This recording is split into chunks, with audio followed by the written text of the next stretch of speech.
ரொம்ப சேடான ஒரு விஷயம். அங்கிள் வந்துட்டு பாசத்துக்கு ஏங்கி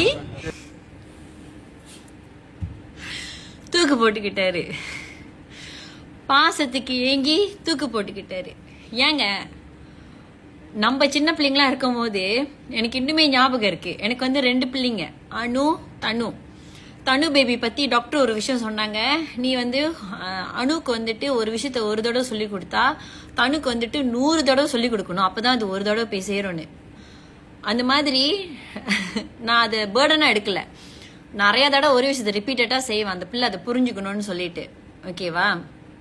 நம்ம வந்து குழந்தையா இருக்கும் போது நம்மளுக்கு நம்ம உழுவ நம்மள தூக்கி வச்சு பிடிப்பாங்க. அவங்களுக்கு வயசு ஆயிருச்சுனாக்கா ஏன் அவங்களோட தேவையை நம்மளால பூர்த்தி செய்ய முடியாதா? ஆனா பாசத்துக்காக வந்துட்டு தூக்க மாட்டிக்கிட்டாரு. அது ரொம்ப வேதனையான விஷயம் தெரியுமா?